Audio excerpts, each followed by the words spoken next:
They told me not to worry about money anymore.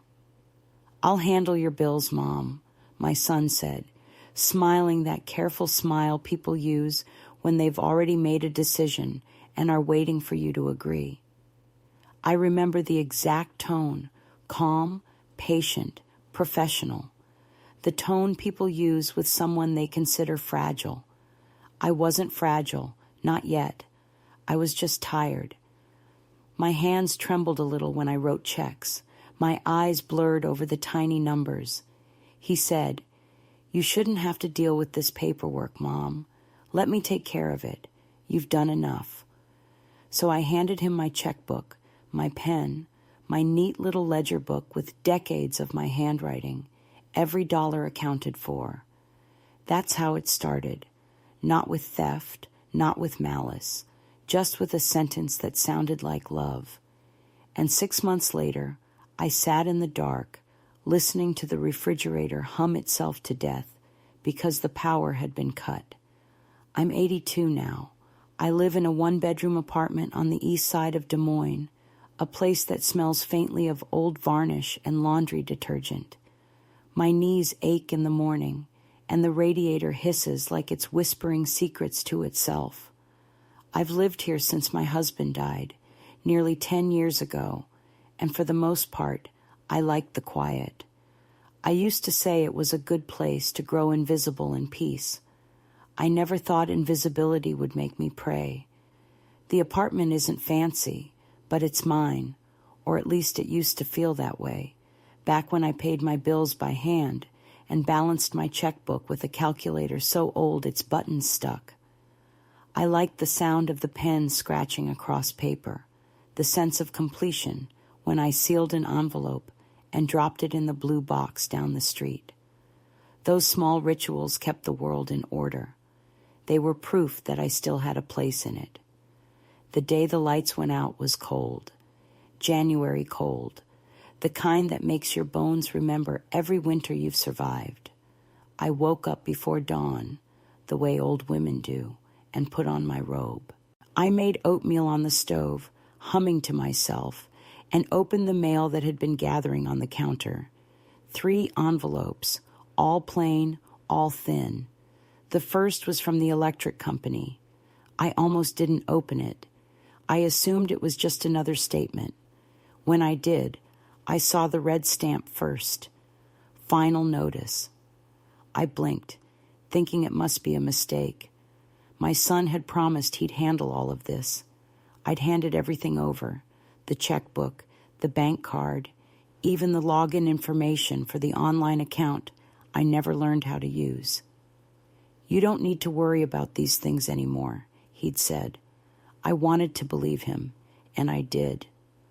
That morning, the refrigerator made a strange sound, a low clicking hum, then silence. The kitchen felt wrong, the kind of silence that has weight. I touched the light switch. Nothing. I tried the lamp in the living room. Nothing. I checked the circuit breaker, though I didn't really know what I was looking for. Then I sat down on the edge of the couch and waited, because that's what you do when you're old and the world stops working. You wait for someone to fix it. I called my son. No answer. I left a message, then another. By noon, my breath was visible in the air. I wrapped myself in a blanket and thought about the phrase he'd used so many times. "You don't need to worry." It echoed in the cold room like a taunt. When the maintenance man came by the next morning to check the radiator, I asked if there had been an outage. He looked at the meter, frowned, and said, "No, ma'am. Looks like it was disconnected." He said it kindly, but the word landed hard. Disconnected. That was the first time I felt something crack inside me. He gave me a number to call, but I couldn't even find the right papers. My son had taken all the mail, said he'd forward it to his house to keep things organized.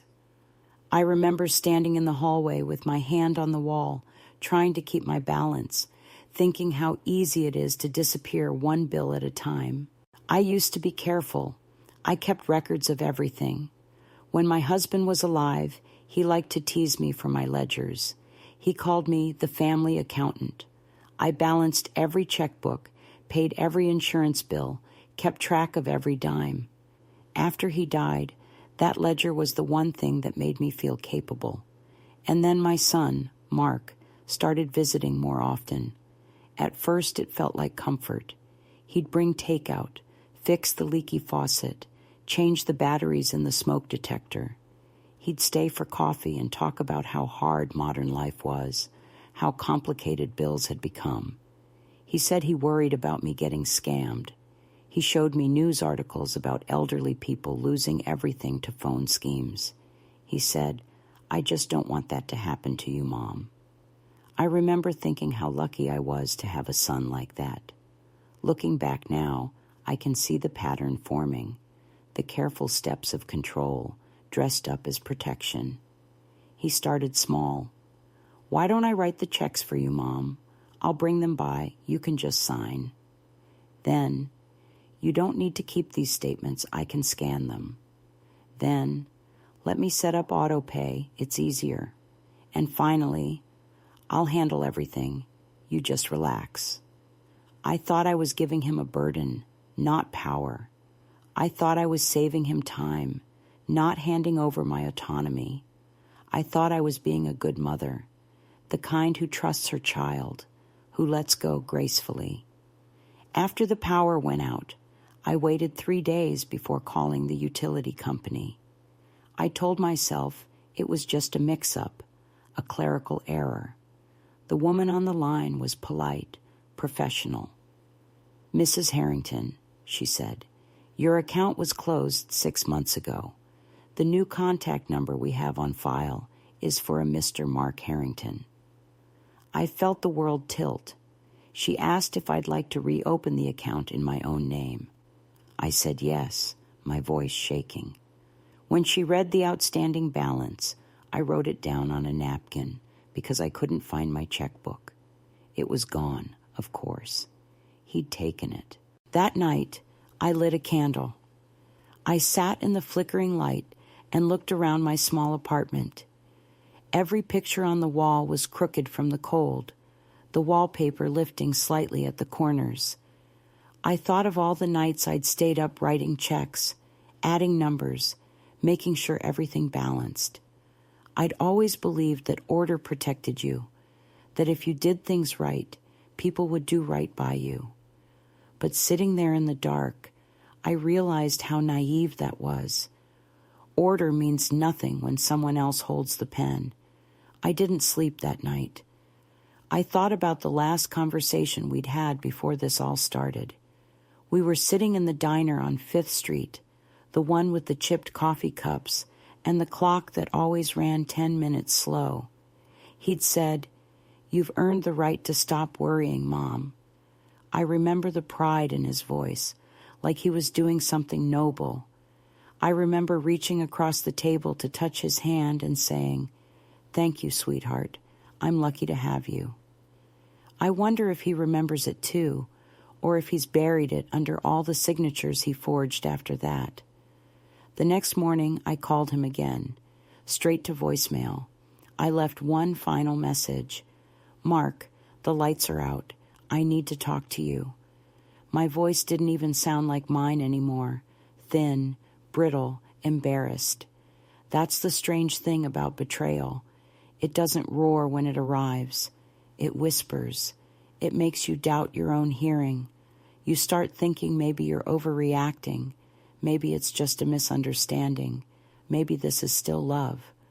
But the refrigerator was still silent, the apartment still cold, and the word disconnected kept echoing in my head.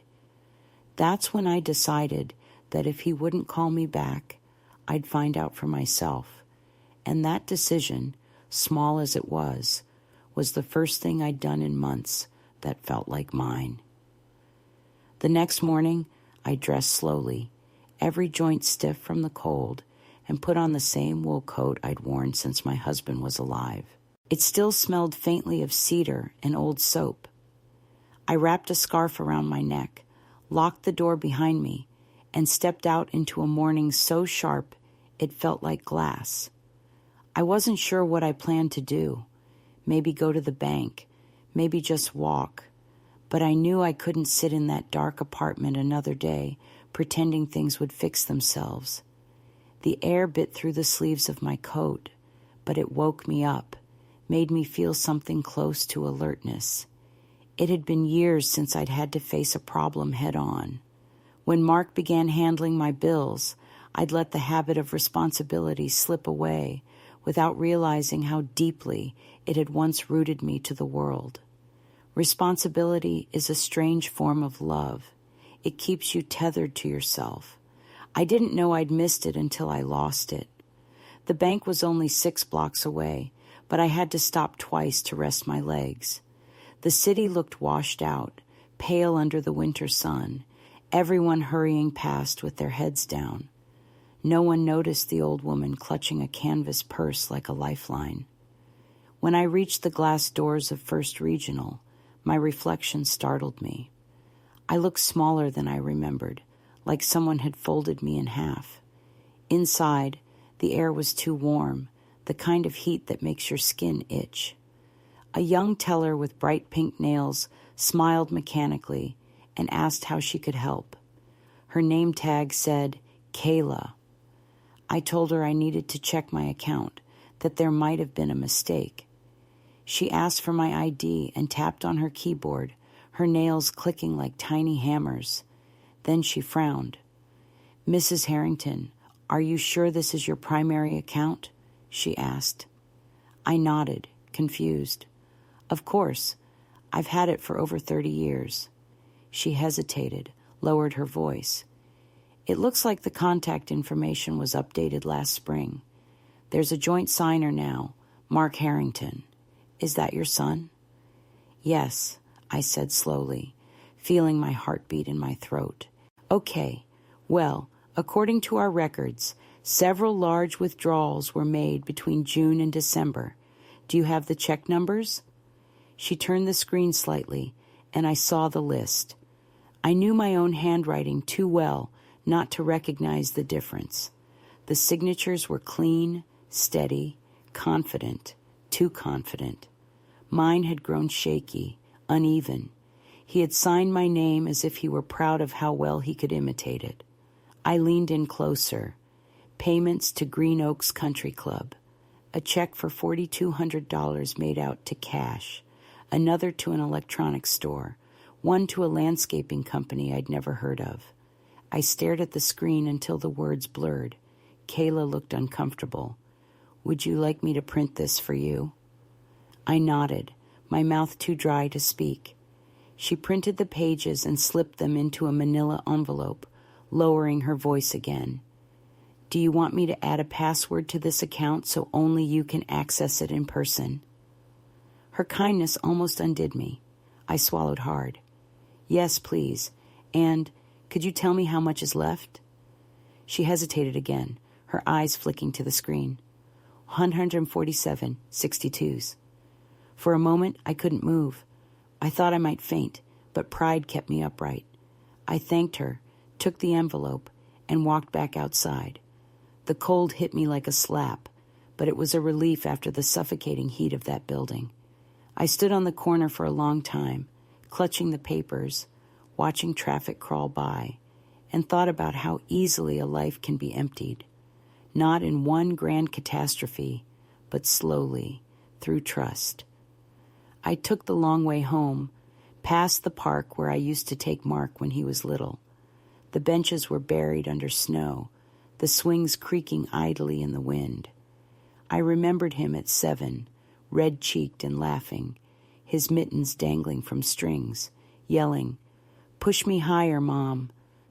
I had worked double shifts then, still wore my nurse's shoes until the soles split, but every Sunday I took him to the park. He'd eat the peanut butter sandwiches I packed and say I made them better than anyone in the world. He was a sweet boy, thoughtful, quick to hug. Somewhere between that boy and the man who signed my name to empty my account, something curdled. I wondered when it happened. Was it when his father died and he had to become the man of the house? Was it later, when success started to taste like entitlement? Or had it always been there, a quiet hunger he learned to hide under kindness? When I reached my apartment building, the super was standing outside smoking. He nodded at me. "Power still out?" he asked. "Yes," I said, "but I'll handle it." He shrugged, dropped his cigarette, and went back inside. I climbed the stairs slowly, each step heavier than the last. Inside, the apartment felt smaller, colder. I put the envelope on the kitchen table and sat staring at it for what felt like hours. The refrigerator hummed once, then went silent again. I could see my reflection in the dark window, a pale ghost surrounded by stacks of unopened mail. I thought about calling Mark, demanding an explanation, but I already knew what he would say. He would sound wounded, defensive. "Mom, I was helping. You said I could use the account for household expenses. You're misremembering." He was good at that, turning blame into confusion, rewriting the story until you doubted your own memory. That's how abusers work, only we never think the word applies to our children. Instead of calling him, I reached for the drawer where I kept my old ledger. It was still there, wrapped in a rubber band, the pages yellowed and curling at the edges. My handwriting filled every line, neat, compact, deliberate. I opened to the last page I'd written before handing everything over to him. March. I'd logged every payment, every check, every cent of income. I compared it to the printed statement from the bank. The numbers didn't just fail to match. They told a story of deliberate erasure. He had closed accounts, redirected deposits, even transferred the pension payments that had once gone directly into my savings. The shock wasn't loud. It was hollow, like a deep breath that never found its way out. I didn't feel rage at first. I felt humiliation, the kind that sits heavy in your chest and makes you ashamed of your own gullibility. I'd told my friends how proud I was of Mark, how thoughtful he was. I'd defended him when they told stories about neglectful children. "My son isn't like that," I'd said. "He takes care of me."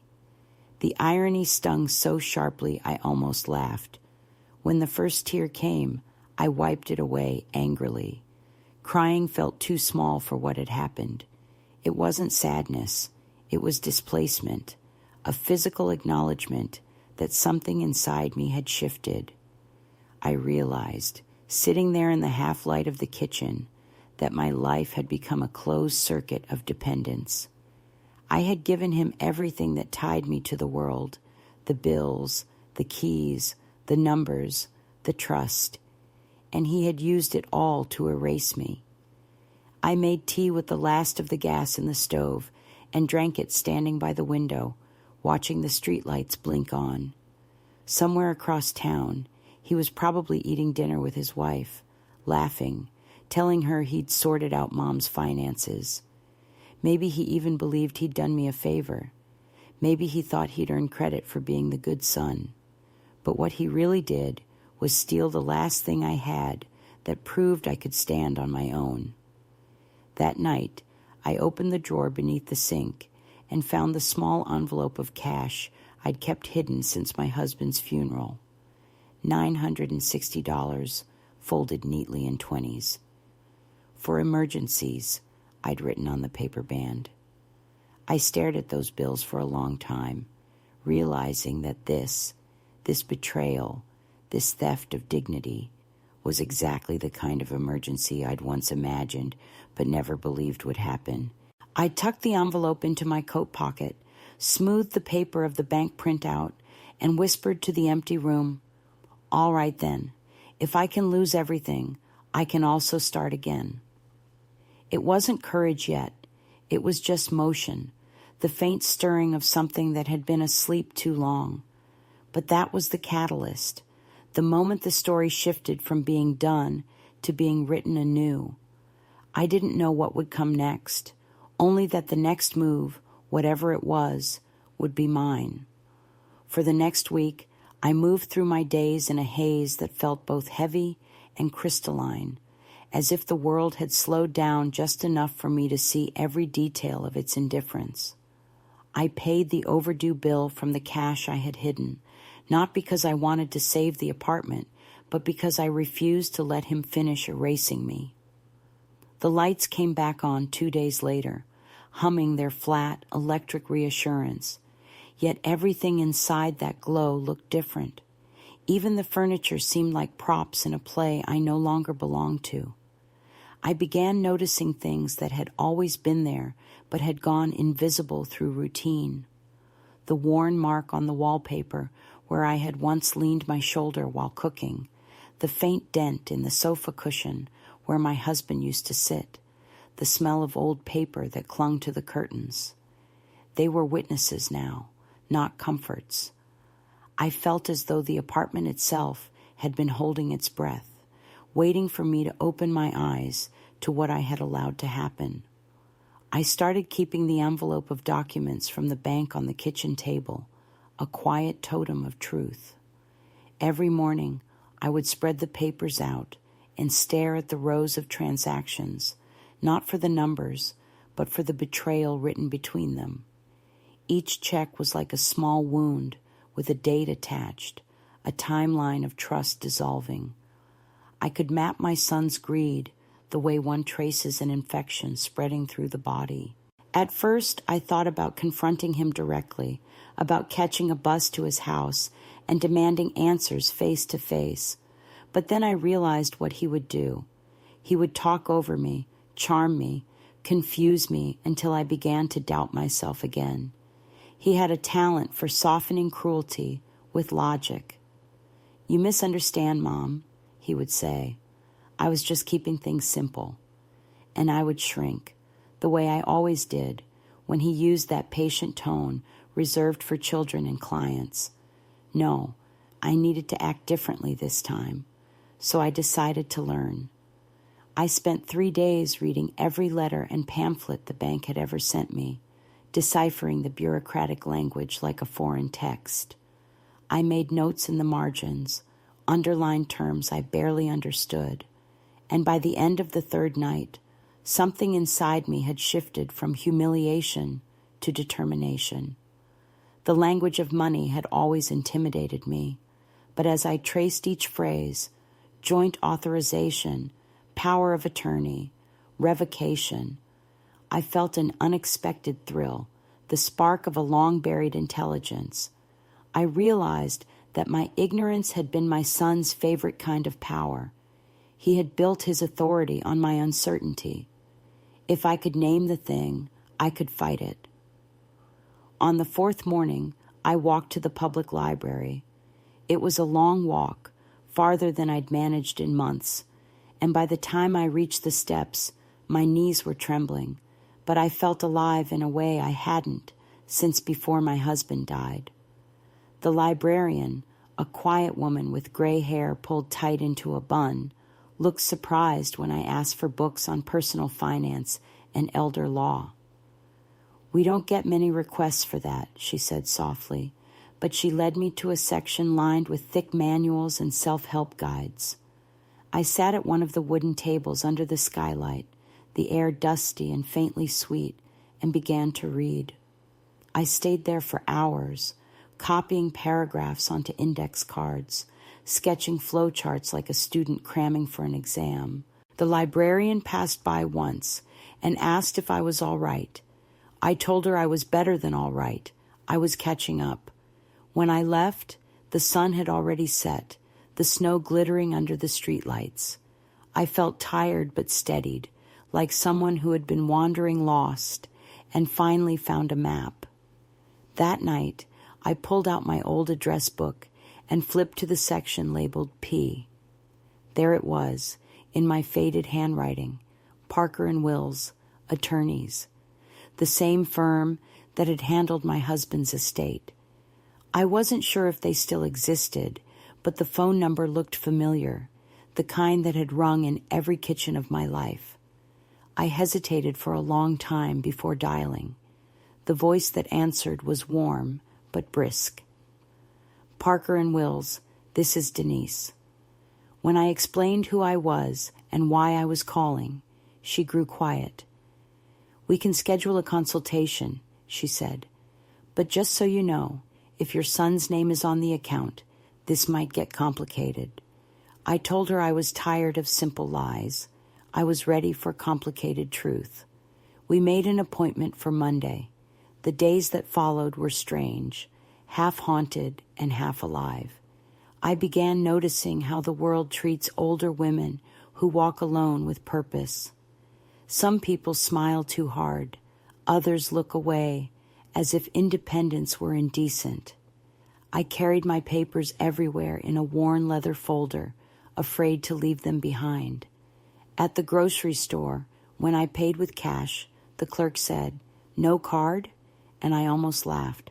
I was rebuilding a life with the small, stubborn tools of the past. Coins, notes, handwritten receipts. It felt primitive, but it was mine. On Sunday evening, the phone rang. It was him. His voice was smooth, casual, the same voice he used when calling a client. "Hey, Mom, how are things?" he asked, as if nothing had happened. I didn't answer right away, and the pause must have unnerved him, because he quickly added, "I noticed a weird charge from the power company. Did something go wrong?" "Yes," I said finally, my voice quiet but steady. "They shut it off." He exhaled dramatically. "Oh, come on, Mom, why didn't you tell me? I would have handled it." "I did tell you," I said, 3 times. "Well, I didn't get any messages," he replied, his tone sharpening just slightly. "You must have called the wrong number." "I called the only number you ever answer." He laughed awkwardly, that little chuckle that meant he was losing control. "Look, it's all fine now, right? Don't stress. I'll come by next week and sort through things." "You don't need to," I said. "I've got it handled." There was a long silence. When he spoke again, his voice was cooler. "Handled how?" I went to the bank. I heard the shift immediately, the faint catch of breath, the click of teeth closing around a word he decided not to say. "Mom," he said carefully, "I hope you didn't make any sudden changes. These things can get messy." "They already were messy," I said. "I just hadn't opened my eyes." He said something then, sharp and low, but I didn't catch it because I hung up. The click of the receiver was the first real act of defiance I'd performed in years. My hand shook afterward, not from fear, but from adrenaline, like my body had just remembered what resistance felt like. That night, I didn't sleep. The radiator hissed, the walls creaked, but inside my head there was a kind of stillness. I knew the next step would cost me. Children like my son don't give up control easily. But I also knew that the fear he counted on had begun to dissolve. You can't scare someone who has already sat in the dark and survived it. Monday morning came gray and brittle. I wore my best coat, the one with the loose button at the collar, and took the bus downtown to meet the lawyer. The office was smaller than I remembered, the waiting room lined with tired magazines and a plant that had given up months ago. Mr. Parker turned out to be older than I expected, bent, deliberate, with kind eyes. When I told him everything, he didn't interrupt. He just listened, his fingers steepled under his chin. When I finished, he said, "Mrs. Harrington, what your son did is financial exploitation. We see this more than you'd think."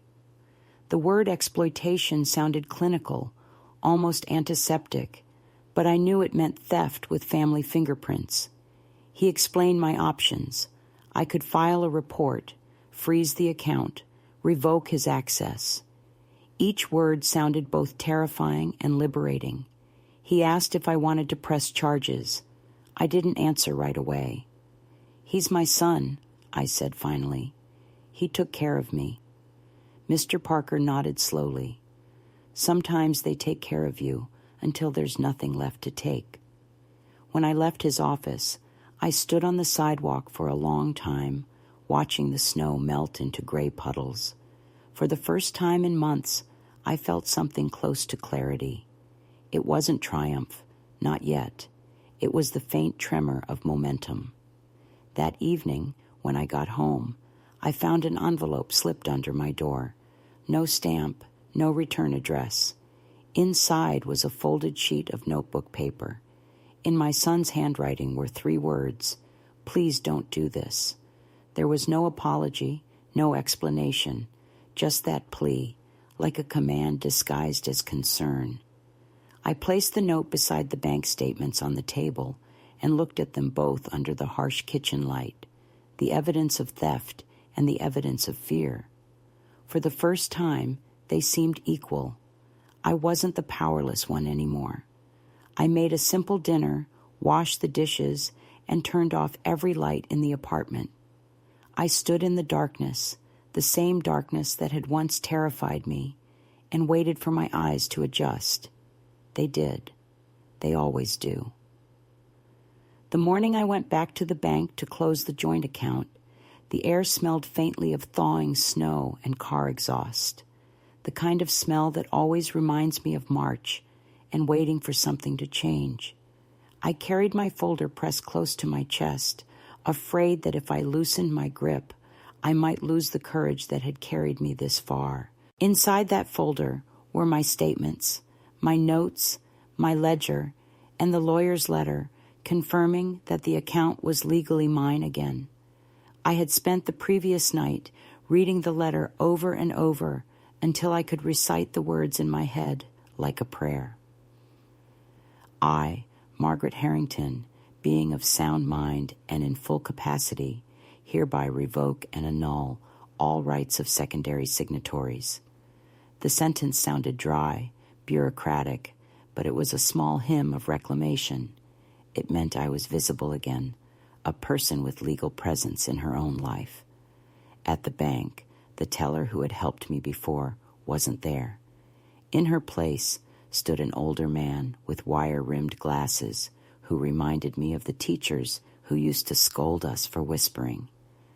I handed him my ID, the lawyer's letter, and the folder of evidence.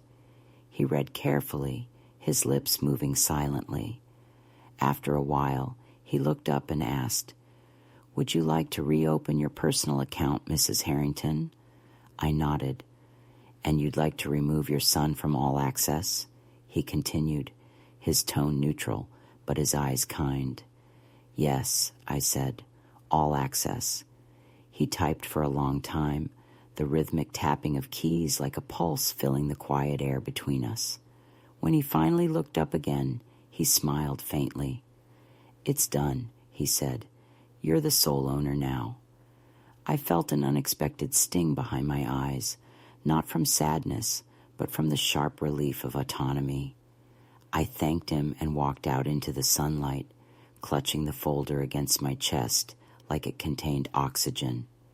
For the first time in months, I walked without looking over my shoulder.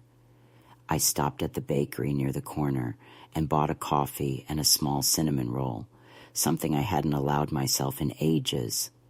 The cashier called me sweetheart and handed me a paper napkin, and I nearly laughed at how wonderful ordinary kindness can feel when you've been living on a diet of fear. I sat by the window and ate slowly, watching people hurry past on their way to work, their lives moving forward while mine had been standing still. But not anymore. Something inside me had tilted back into motion. I wasn't young, and I wasn't strong, but I was finally awake. When I got home, I spent the afternoon cleaning. I scrubbed the kitchen until the counters gleamed, washed the curtains that smelled of dust, and rearranged the furniture, small acts that felt ceremonial, as if I were exorcising his shadow from every corner. While I worked, I thought about the word forgiveness. It kept echoing in my mind, not as an act of mercy, but as a question. Could I forgive someone who had seen my vulnerability and turned it into currency? I wasn't sure, but I knew one thing. Forgiveness, if it ever came, would have to start from a place where I no longer owed him anything. That evening, I opened the windows to let in the cold air and sat at the kitchen table with a notebook. I began writing a list of every bill, every subscription, every expense I could remember. Electricity, water, insurance, rent, medication, groceries. For each, I wrote the contact number and the amount due. It felt like reconstructing a skeleton from scattered bones. At first, the task overwhelmed me. How could one person rebuild what had been dismantled so completely? But as the list grew longer, I felt calmer. Paperwork, after all, is just another kind of memory. When I was done, I closed the notebook and whispered, "There, that's me again." A few days later, I received a call from the legal aid office.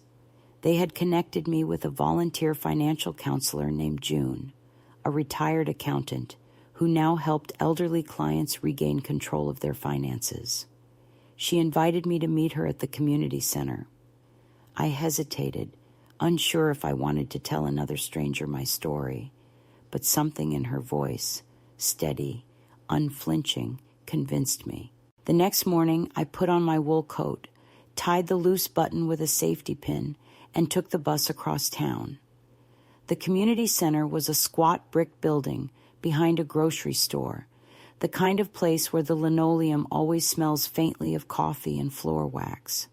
June met me in a small office cluttered with files and plants. She was in her late 60s, with short silver hair and sharp, amused eyes that seemed to miss nothing. After we exchanged pleasantries, she said, "Tell me what happened, but don't apologize for any of it." That last part startled me. I hadn't realized how much of my story had been framed by apology. I told her everything, from the first time Mark offered to handle my bills to the moment I saw my empty account. She didn't interrupt, only nodded occasionally, jotting notes in a small spiral pad. When I finished, she said quietly, "He counted on your shame to keep you quiet. Most of them do." Her words were like a door opening. Shame had been the glue holding me in place, keeping me afraid to act. Hearing it named so plainly stripped it of its power. "What do I do now?" I asked. June leaned back in her chair. "You live, and you document. Every call, every payment, every visit. If he contacts you again, don't engage. Just record. You've already taken the hardest step. You saw it." We spent the rest of the hour setting up a simple budget system. She handed me a small folder labeled "My Finances, My Rules," and grinned. "It's corny," she said, "but it works." When I left, I felt lighter, not happy exactly, but organized in a way that made happiness seem possible again. That weekend, I did something impulsive. I went to a small thrift store I used to visit with my husband and bought a second-hand desk, just a modest wooden one, scratched but solid. The young man at the counter offered to deliver it for a small fee, and I accepted. When it arrived, I set it by the window in my living room.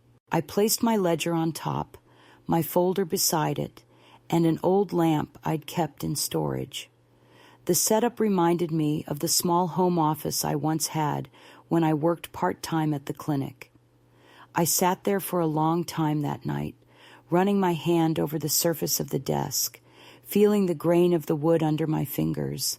It wasn't just furniture. It was a declaration. This is where I make decisions now. This is where I reclaim the rhythm of my life. The following Monday, a letter came in the mail from Mark. I recognized his handwriting immediately. Too neat, too rehearsed. I didn't open it right away. I placed it on the desk and stared at it for most of the afternoon, tracing the loops of his letters through the envelope. I wondered what he could possibly say that would make any of it better. Eventually, I tore it open. Inside, a single page. "Mom, I know you're angry. I didn't mean for it to get out of hand. You said I could use the account to help with some expenses. I was going to pay it all back. Please don't ruin our family over a misunderstanding." There was no apology, no mention of the electricity, no recognition of what he had taken beyond money. I folded the letter neatly and slid it into the drawer beneath the desk. I wouldn't throw it away. Not yet. I wanted to keep it as evidence of the language of manipulation. That night, as I made tea, I looked around the apartment. It was still small, still a little lonely, but it no longer felt like a holding cell.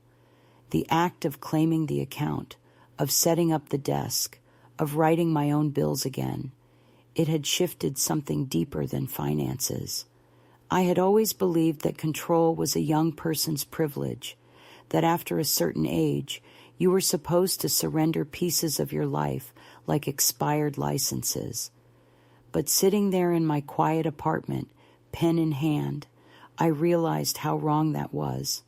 Autonomy isn't about age, it's about attention. And I was finally paying attention again. Before going to bed, I wrote a short note to myself and pinned it to the corkboard above the desk. Do not apologize for surviving your own lesson. It wasn't poetic, but it was honest. I read it twice, turned off the light, and went to bed with the faint hum of the restored refrigerator in the next room. The sound used to be background noise, but that night it was music. It was a Thursday morning in early April when the phone rang again, the shrill sound cutting through the soft rhythm of my newly ordered days. I had just finished updating my ledger, the pages filled with steady, deliberate handwriting that had become a ritual of reassurance, proof that the world was once again measurable and mine. The number flashing on the screen was unfamiliar, though the area code tugged at something in my memory. For a moment, I considered letting it ring out, but habit, the old reflex of politeness, made me pick up. "Mrs. Harrington?" a man's voice asked, calm and formal, the kind that had practiced authority. I answered yes, and he continued. "This is Daniel Roberts from the County Mediation Office. Your son has requested a meeting regarding a financial misunderstanding." He said the last word with careful neutrality, the kind of tone designed to avoid conflict, but steeped in it all the same. I felt my stomach tighten. "There is no misunderstanding," I said, but my voice was softer than I intended. He paused, perhaps expecting tears or outrage. When neither came, he offered a date and time. "You are under no obligation to attend, ma'am, but it may be beneficial for closure." Closure, another word that pretends to soothe while it slices. Still, I wrote down the appointment. I wanted him to see me in person, not the frail shadow he remembered, but the woman who had learned to stand again. The following days moved with an uneasy stillness, the air holding a charge I couldn't name. My apartment, once a refuge, began to feel like a waiting room between past and confrontation. I tried to distract myself by cooking, by watering the spider plant that had begun to sprout tiny new leaves, by visiting the library where June now taught a weekly budgeting class.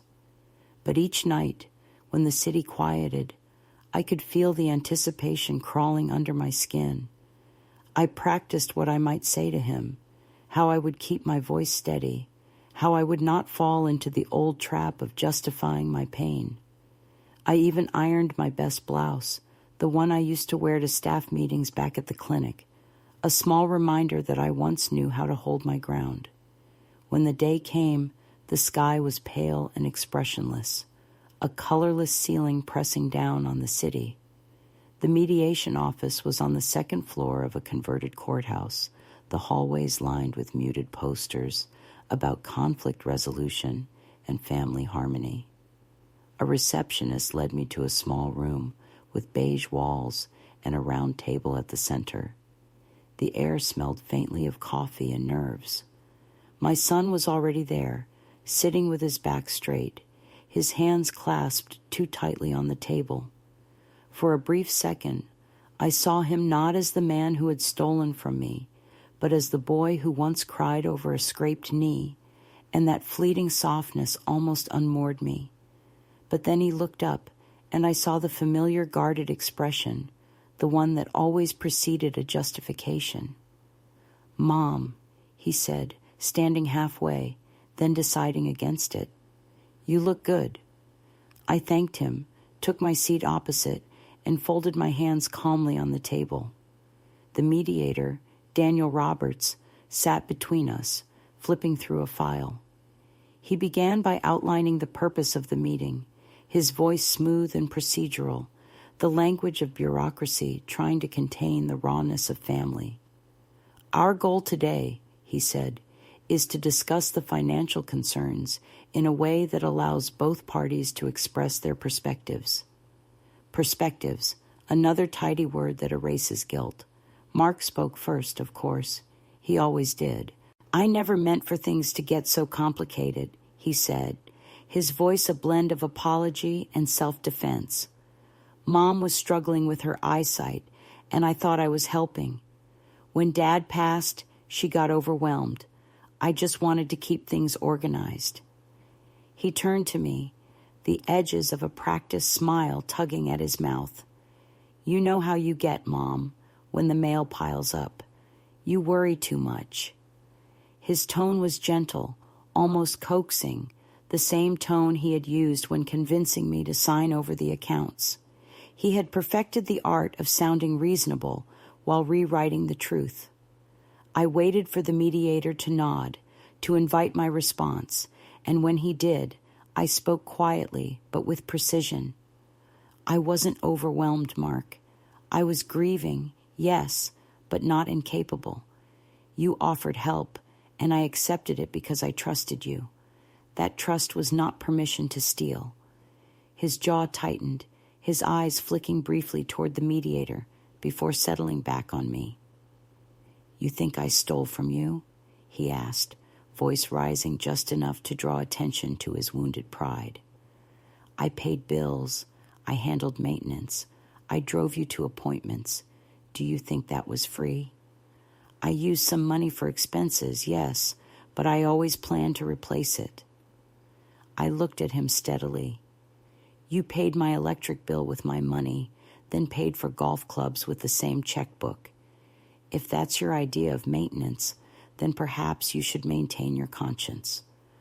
The mediator cleared his throat, trying to steer the conversation back to civility, but the damage was done. The air had changed. My son's composure cracked, the mask slipping just enough to reveal irritation. "You're twisting things," he said, leaning forward. "You've been talking to people who don't understand how families work. Lawyers, counselors, they fill your head with nonsense. You've always been dramatic." The word stung, not because it was true, but because it was the oldest weapon in his arsenal. Every time I had tried to assert myself, he had dismissed me as emotional, unstable, fragile. But this time, I didn't flinch. "If protecting what's mine makes me dramatic, then so be it," I said. "At least I'm not a thief pretending to be a savior." The mediator shifted uncomfortably, scribbling notes that would probably end up in some file labeled unresolved. By the time the session ended, nothing had been reconciled, but something crucial had shifted. I didn't need him to confess. I only needed to hear myself speak the truth aloud, without apology. When I left the building, the wind had picked up, rattling the bare branches against the windows like impatient fingers. I walked past the courthouse steps, past the coffee shop where young professionals laughed over lattes, and felt strangely weightless. It wasn't victory, but it was relief. The relief of no longer pretending that blood was a guarantee of decency. That evening, I called June. She listened quietly as I told her about the meeting, her occasional mm-hms like steady anchors keeping me from drifting back into anger. When I finished, she said, "He's not done. He'll come back in another form. Charm, guilt, maybe even legal pressure. They always do when they realize the power's gone." I asked what I should do. She said, "Keep living visibly. The opposite of erasure is presence." The phrase stayed with me.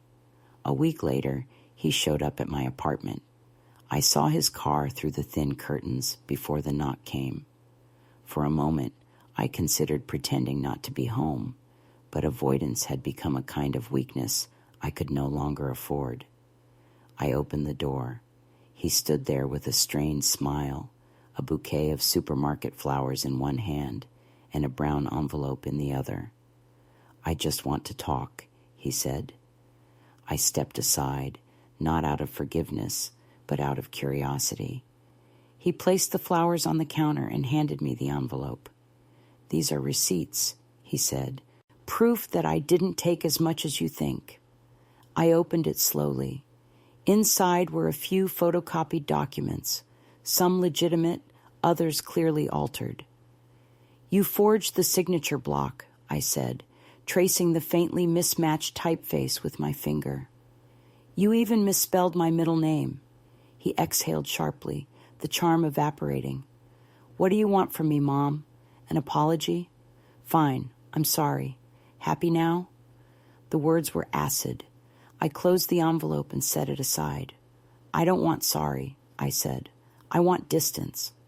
He stared at me, his expression hardening into something I hadn't seen before, a mix of contempt and disbelief. "You'd really cut your own son off over a few $1,000s? "It wasn't the money," I said. "It was the way you decided I didn't exist except as a wallet with a pulse." He laughed bitterly. "You're rewriting this whole thing to make yourself a victim. You always do." "Maybe," I said, "but this time I get to choose the ending." He left without another word, slamming the door so hard the picture frames rattled. I stood in the echo, my pulse loud in my ears, and then I did something I hadn't done since my husband's funeral. I poured myself a glass of sherry and toasted to survival. In the days that followed, small acts of defiance accumulated like quiet victories. I changed the locks, canceled the shared phone plan he had set up for emergencies, and opened a new account at a credit union under my maiden name. I filed a brief with the County Fraud Division, not because I expected them to pursue it, but because I wanted it on record. Each of these actions felt like cutting another invisible thread that had tethered me to his control. One afternoon, as I was returning from the post office, I found a letter slipped under my door. The handwriting was unfamiliar, uncertain. Inside was a note from his daughter, my granddaughter, Lily. She wrote, "Dad says you're mad at him, but I miss you. Can I visit? I promise I won't talk about money." The simplicity of it undid me. I sat at the kitchen table for a long time, the paper trembling in my hands. The sins of one generation should not erase the next, I thought. I wrote back the same day, "Yes, darling, you can visit any time. We'll talk about anything you like, except money." Her visit 2 weeks later was like sunlight breaking through a locked window. She was 13, all nervous laughter and 2 long limbs, but she carried the same spark her father once had before the world, or ambition, spoiled it. We baked cookies, and she told me about school, about how she wanted to study art, about how her mother said, "Painting doesn't pay." When she left, she hugged me tightly and whispered, "Dad said you don't forgive easily, but I think you're just brave." I waited until she was gone before letting the tears come. That night, the phone rang again. This time, it was my son's wife. Her voice was sharp with anger. "You're poisoning her against us," she said. "If you keep involving Lily in your drama, we'll have to talk to our lawyer." I didn't raise my voice. "Your husband already has," I said, and hung up. It was the cleanest ending I could offer. In the quiet that followed, I realized something profound. My freedom wasn't about legal victories or moral high ground. It was about reclaiming the dignity of my own narrative.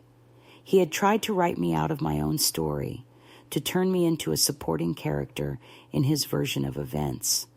But now, every page of my ledger, every letter I wrote, every check signed in my own careful hand was proof of authorship. I was back at the center, where I belonged. By summer, the case file at the county office had gone dormant, labeled unresolved, but I didn't care. The real resolution had already taken place in the quiet of my apartment, in the rhythm of pen against paper, in the hum of electricity that never failed again. Sometimes when I passed the mirror, I barely recognized the woman staring back, her spine straighter, her gaze sharper, her face still lined with age, but lit by something fierce. Independence, it turns out, has its own kind of beauty. And though I knew he would call again someday, perhaps when his conscience or his finances grew restless, I also knew that when he did, it would no longer matter. The balance had shifted. The account was closed, not just in the bank, but in the heart. And that, finally, was the richest thing I had ever owned. The letter from the district attorney arrived on a gray morning that smelled faintly of rain and old dust. It was thicker than the usual mail, the envelope marked with an official seal that made my stomach twist before I even opened it. I sat at the kitchen table with my cup of tea growing cold beside me, turning the envelope over in my hands like something alive. I already knew what it was. The legal aid office had warned me that once I filed the statement, things might move forward on their own, that the county sometimes reviewed elder fraud cases even without the victim pressing charges. I had told them I wasn't sure I wanted to go that far, that I didn't want my son dragged into court or humiliated in the papers. But here it was, a decision that had been taken out of the private ache of my home and placed into the cold machinery of justice. I opened it carefully, the paper trembling in my hands, and read the words twice to be sure I understood. The district attorney's office had reviewed the case, found sufficient evidence of misappropriation, and would proceed with an official investigation. I was asked to confirm my cooperation. The letter was written in that detached legal language that treats family like data, but behind the formal phrasing, I could feel the pulse of something irreversible. I folded the paper neatly and stared at it for a long time. Somewhere between the first and second reading, the fear settled into something sharper, colder, more certain. I had spent months reclaiming my life. Now I would protect it, even if it meant dismantling the illusion of family that had once defined me. That night, I barely slept. I walked from room to room, touching the familiar edges of my existence, the books on the shelf, the chipped teacup, the framed photo of my husband smiling in his uniform. These were the witnesses to my small survival. I kept thinking about the last time I'd seen Mark standing in my doorway, the way his anger had masked panic. I knew what would happen when he received his own letter. He would call or come storming up my stairs or send his wife to negotiate. I was done negotiating. For the first time in my life, I wasn't trying to keep the peace. I was defending it. The call came 3 days later. I recognized his number instantly, but let it ring until the machine picked up. His voice filled the room, hoarse, incredulous, wounded. "Mom, what the hell is this? Are you trying to ruin my life? You could have talked to me." He kept talking, his words tripping over themselves, alternating between outrage and pleading. "They're saying I forged your signature. Do you understand what that means? I could lose my license. I could go to jail." He paused, waiting for me to pick up. When I didn't, His tone hardened. This isn't you. Someone's making you do this. That lawyer or that woman from the center. You're letting them fill your head. I stood beside the answering machine, my heart pounding, but I didn't pick up. He continued, his voice cracking in that theatrical way that used to break me down instantly. Mom, please, you're my mother. You're supposed to protect me. Then silence, the kind that hums louder than sound. When the message ended, I unplugged the phone. The line went dead with a soft click that felt like a final heartbeat. The following week, a young investigator from the district attorney's office came to my apartment. His name was Tyler, barely older than my grandson would have been, and he treated me with the kind of gentle caution people use around fragile things. He asked if I was sure I wanted to proceed. There's still time to withdraw the complaint, he said. I looked him in the eye. If I withdraw, what lesson does that teach him? Tyler hesitated. That you love him, he said quietly. I already did that, I replied, for 50 years. He nodded and took out his folder. We went over the evidence together. Each check, each transaction, each forged signature. Seeing it all laid out like that, page after page of my trust turned into proof, made something in me settle into clarity. I realized then that justice wasn't about vengeance. It was about restoration, about aligning the world to the truth again. I signed the final statement with a steady hand. When Tyler left, he paused at the door. You're doing something brave, he said. Most people never get this far. I wanted to tell him that bravery had nothing to do with it, that it was simply exhaustion transformed into resolve, but instead I just nodded. A few weeks later, I received another letter, this time confirming that formal charges had been filed. Embezzlement, forgery, elder exploitation. The words looked surreal in black ink, official and cold, but they described what had happened in a language the world recognized. I read it twice, folded it, and placed it in my ledger between 2 blank pages, like a bookmark between chapters. The following Sunday, my granddaughter came to visit again. Lily had grown bolder since her last visit. She carried herself with that unshakable energy of adolescence that refuses to believe in endings. We baked together, and I could tell she knew something had changed. Dad's really mad, she said suddenly, her voice small. He says you're trying to hurt him. I kept stirring the dough. I'm not trying to hurt anyone, I said. I'm just not letting myself be hurt anymore. She watched me quietly, as if weighing those words against what she'd heard at home. Is he going to jail? She asked finally. I hesitated before answering. That's not for me to decide, I said. But sometimes people have to face what they've done before they can change.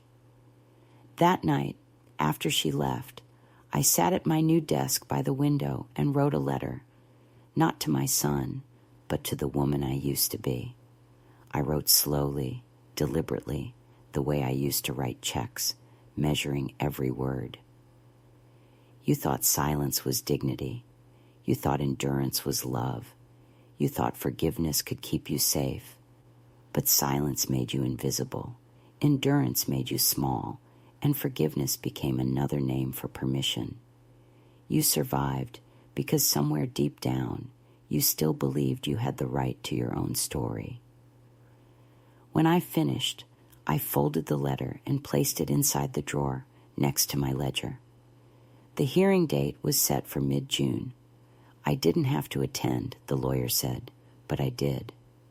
I sat in the back of the small courtroom, my hands folded in my lap, watching the proceedings unfold like a play whose ending I already knew. Mark stood before the judge in a dark suit, looking smaller than I remembered, his confidence drained.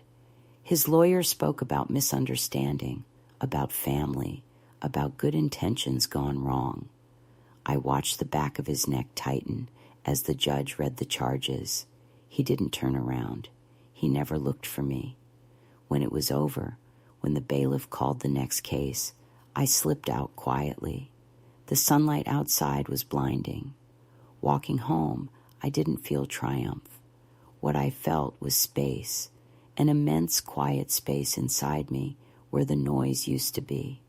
For years, I had lived with the constant hum of anxiety, of walking on eggshells around people I loved, of making myself smaller to preserve an illusion of peace. That hum was gone. In its place was a strange, powerful stillness. That evening, I made tea and opened the windows to let the summer air in. The city was soft with twilight, the street below alive with distant laughter and the smell of cut grass. I took out my old checkbook, the one he had stolen, and opened to the first blank page. I wrote my name slowly, letting the pen glide across the paper, savoring the curve of each letter. It wasn't just a signature anymore. It was a reclamation. I wrote it again and again until the page was full, the ink bleeding faintly through to the next sheet. Then I closed the book and whispered to the quiet room, "It's mine again." Later, as the sky darkened, I thought about the strange symmetry of it all.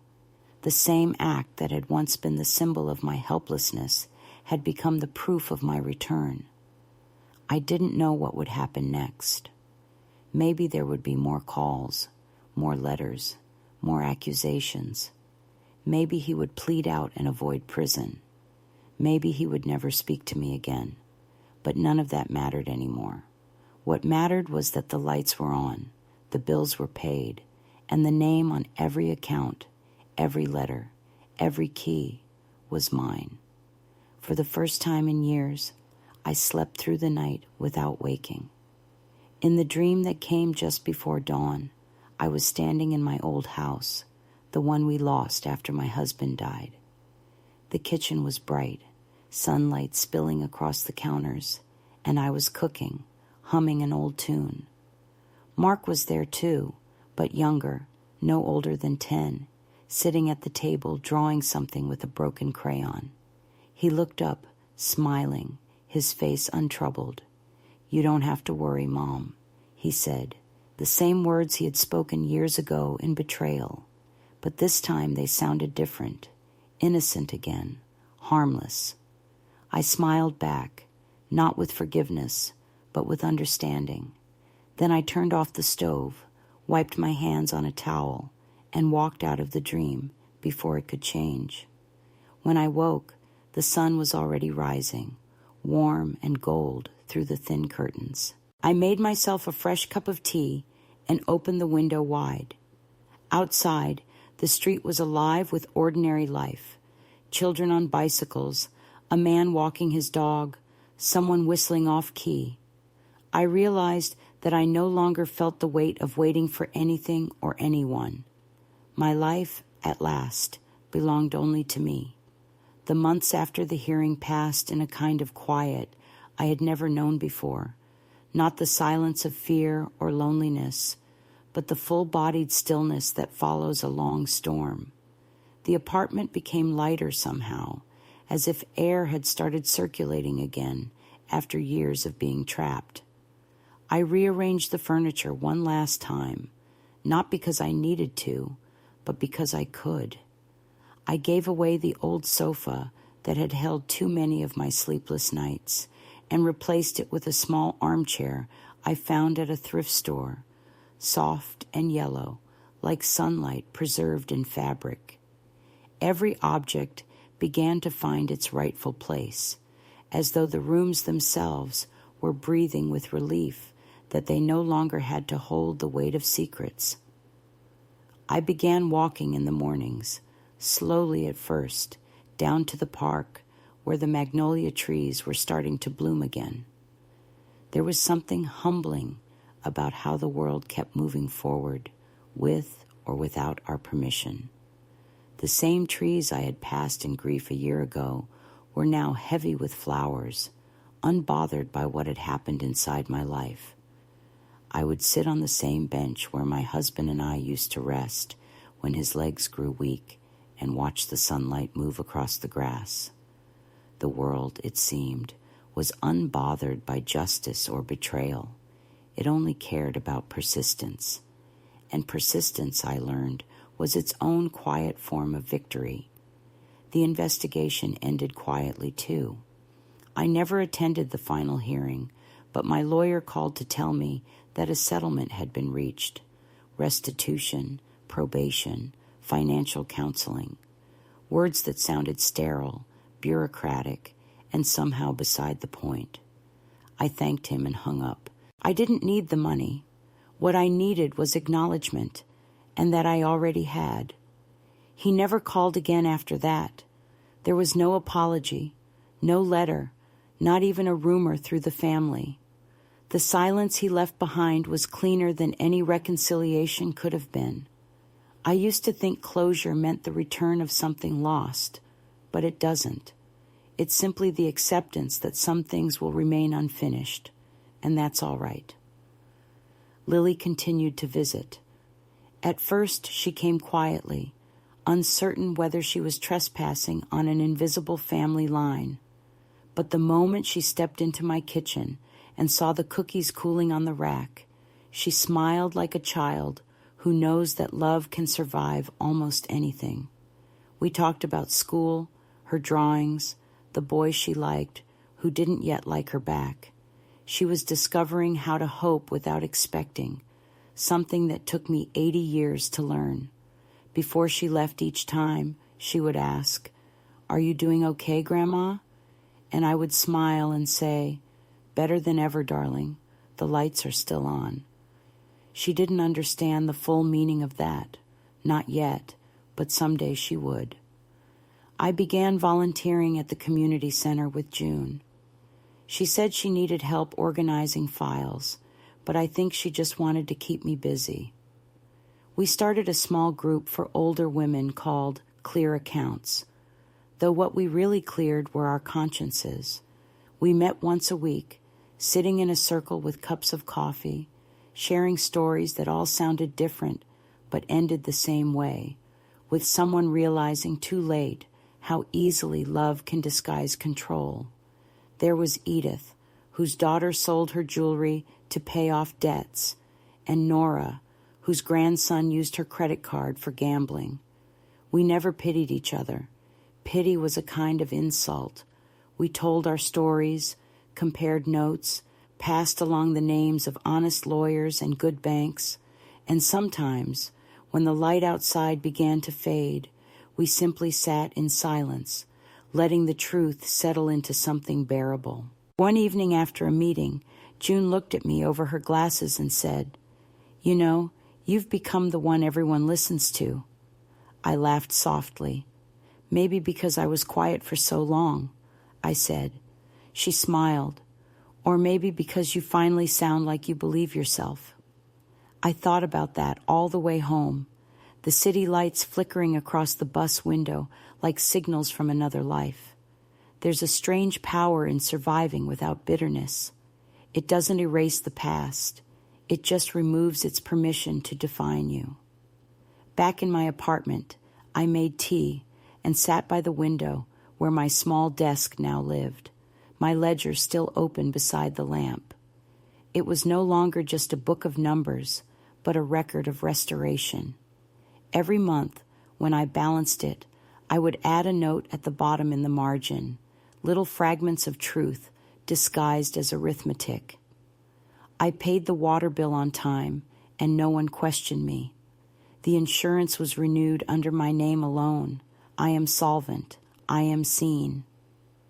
Over time, the numbers and sentences began to blur together, proof that I had built a life measured not by what I lost, but by what I reclaimed. Sometimes, when the sun set just right, I could see the faint reflection of my younger self in the window.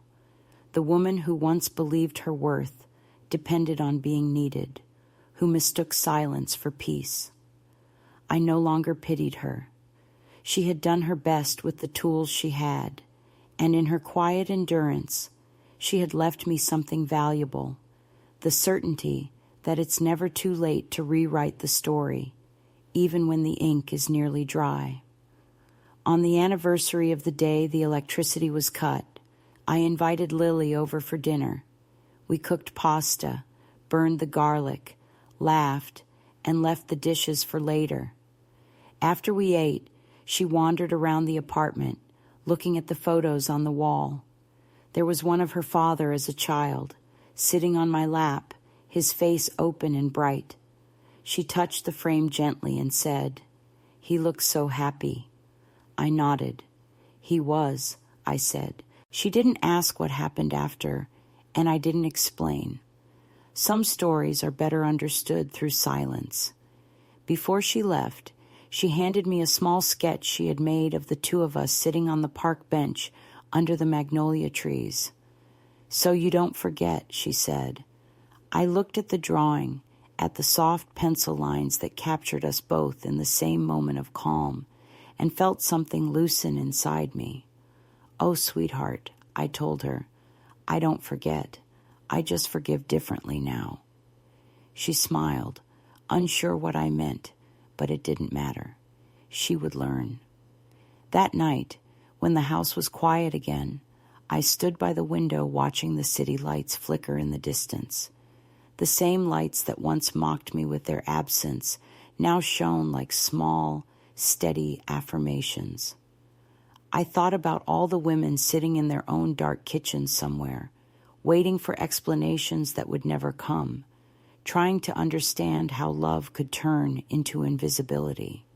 To them, I would say this: check your statements, guard your name, but more than anything, remember that no one can handle your life better than you, no matter how tired you are. I turned off the lamp, leaving the room bathed in the gentle glow of the streetlight outside. The refrigerator hummed in the background, steady and alive. I breathed in, slow and deep, feeling the rhythm of my own body align with that low mechanical pulse. It was not just the sound of power restored. It was the sound of ownership, of continuity, of life that had refused to end quietly. I closed my eyes and whispered into the stillness, not to my son, not to the past, but to the girl I had been and to the woman I had become. You made it home. And in that moment, I finally believed it.